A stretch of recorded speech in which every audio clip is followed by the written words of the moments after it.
Hello Cancer, and welcome to your monthly horoscope for December. I'm going to give you an overview of the key strands of this month, but then please stay with me. I will dive deep to give you a truly detailed forecast.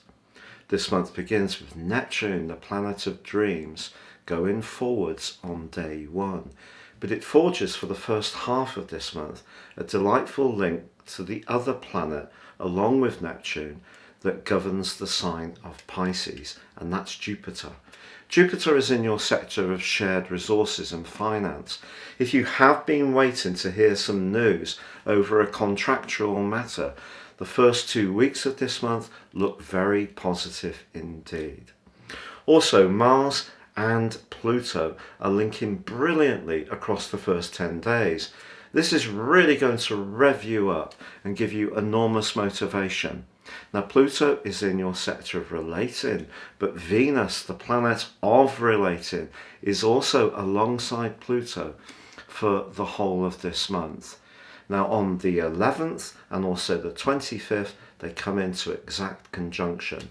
And this can prove to be a fated time for key relationships in your life that can get deeper and more sincere, or there could be some kind of revision, rethinking about a past relationship. And that's because Venus goes into a retrograde on the 19th. But with the Sun in the more practical part of your situation and the new moon on the 4th, there can also be some attention and energy being invested into the structure of your existence. And if you are wanting to make progress around getting just that little bit more efficient in your approach to things, because even if you're someone who prides yourself on being very tidy and well organized, there may be some other areas of your life that you can improve upon, perhaps around diet and nutrition, and that is going to be boosted by that new moon. So please stay with me as I share more. But if you are new to my channel, I'd be honoured if you would subscribe. Also, you can get your free daily horoscope fired to your device each morning by clicking on the link beneath this video. I've been writing these for over 25 years. My work is featured by Britain's most read daily newspaper, The Metro, and you can get yours straight to that device each morning. And with year 2022 nearly upon us, if you'd like to get your forecast, your personal forecast for next year based on your time, date and place of birth, you can do so. Get the rest of this year free and a character analysis and 30% off by seeing the link beneath this video.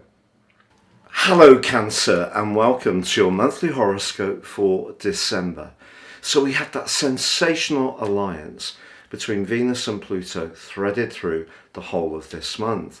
Now that's your opposite sign, but when Venus is in the 7th house, it's very effective in terms of forging extra harmony, a deeper sense of collaboration, an appreciation of the things we have in common rather than the things that make us different. And since 2008, Pluto's been a bit like a wrecking ball in your personal relationships.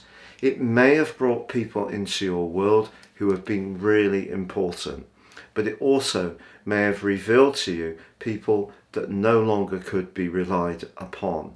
So there may have been some radical changes over the intervening years. Now, strangely, because Venus does go into a retrograde on the 19th, and it has two exact connections with Pluto on the 11th and the 25th, there is the potential for you to connect with a deeper understanding of some of those key separations. And it could see you revisit some of those decisions. On the other hand, if there is a relationship which isn't quite working for you, this is going to be a key month. Because Mars and Pluto are also collaborating across the first 10 days.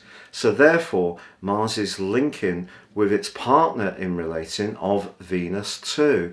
So I feel that there is the potential for a kind of new spark, a new approach, a new dynamism to come into your relationship world in the very start of this month, and because Jupiter is also collaborating so well with Neptune, these can be spiritual connections as much as romantic ones. Now, as the month begins, the Sun and Mercury are in more practical locations, and it could see you grappling with some of those life organisational issues, or thinking about things like how you can make the most of your resources. The new moon, which occurs on the 4th, links in a sextile to Saturn. In fact, the Sun and Saturn are in a great angle the first 4 days of the month. Saturn has been in a part of your situation since December the 17th to 20 full time, which is to do with shared resources. And of course it had been going through a retrograde through to the 11th of October. So that retrograde meant that perhaps there were some frustrations over business, finance, joint affairs, but this very constructive link, incorporating the new moon, can see you forging a new reality which works well for you, is well thought through, and feels like it can be successful. Now, on the 11th, we have that first exact connection between Venus and Pluto. It can be magical, it can be life-changing. It just depends on your unique circumstances. Because Pluto does rule the underworld, so when Venus and Pluto get together, it can reveal those relationships that are highly leveraged, where someone expects a lot from us. And perhaps in your situation, if it's all being give and not a lot of get, you could push back and assert your needs more forcefully. Now, you may use the steel fist in the velvet glove because of Venus's diplomacy, but once Mercury moves on the 13th into the sign of Capricorn, you will find the words too, because the first 2 weeks it could see you a little bit on edge, because in the 6th house, and Mercury is debilitated in Sagittarius, it can make us feel a bit tense. Things can be a bit brittle. But from the 13th, you can perhaps be a bit more detached and see things in a wider perspective around all sorts of relationship issues. Now, the Sun's going to be moving on the 21st on the back of the winter solstice into the sign of Capricorn 2, giving you 4 very important influences in this relating sector. But before that happens, also on the 13th, Mars makes its way into the sign of Sagittarius. Now, it's going to be there for 6 weeks, and Mars here is going to give you more physical vitality. So if you are wanting to use the energy you've got in a very focused way, Mars will definitely help you to achieve that. But on the 19th, there is a full moon. And this full moon is emphasizing the 12th house of your situation, very much to do with the psychology of our lives and sometimes the hidden enemies. But because the Sun forges an amazing angle to Jupiter from the 16th through to the 21st, they're mutually receptive. The Sun's in the sign that Jupiter governs, Sagittarius, and Jupiter is in the sign of Aquarius, very much to do with the collective. And I feel that some real good fortune can unfold for you just before that full moon. But the full moon is saying to you essentially that it's going to be important to balance the physical and practical sides of your well-being with the more emotional and sometimes hidden side, the side that we can be a bit reluctant to embrace at times, our hidden worries and concerns.